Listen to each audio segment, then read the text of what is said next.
Ben ritrovati ad una nuova edizione del TG Flash di New Sicilia. È un palermitano di 29 anni, l'uomo arrestato e che la scorsa notte a Milano ha investito e ucciso un 33enne a bordo di un monopattino elettrico. Lo scontro è avvenuto nei pressi di un incrocio ed è stato letale per la vittima, morta al policlinico. Il palermitano è fuggito via alcuni minuti dopo l'impatto. Avrebbe abbandonato l'auto sulla quale viaggiava insieme a una donna. Il 29enne è risultato essere sprovvisto di patente di guida che gli era stata revocata nel 2022 perché protagonista di un episodio simile. Era sottoposto anche a misura cautelare secondo la quale aveva l'obbligo di pernottamento a casa nelle ore notturne per reati contro il patrimonio e detenzione di armi.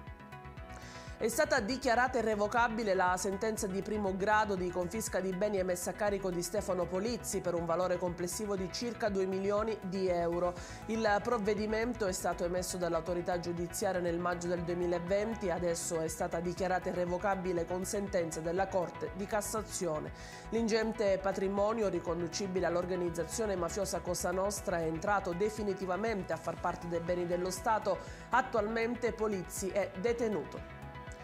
Erano alla guida di 2 imbarcazioni che avevano portato dalla Tunisia all'Italia diversi migranti, 4 presunti scafisti sottoposti a fermo di polizia giudiziaria nel febbraio scorso dagli agenti della squadra mobile della questura di Trapani. I 4 uomini, di cui 3 originari della Guinea e un senegalese, avevano condotto 2 imbarcazioni con a bordo dei connazionali e altri cittadini stranieri di altre nazionalità fino alle coste di Pantelleria, dove i natanti erano stati soccorsi dalle autorità italiane.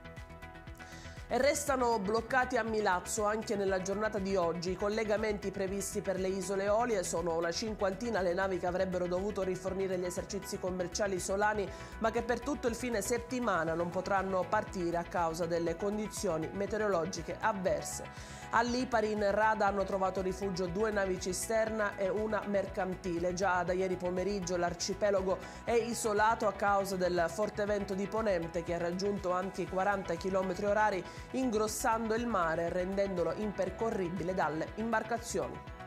Questa era l'ultima notizia, nuovi aggiornamenti nel TG delle 14. A più tardi.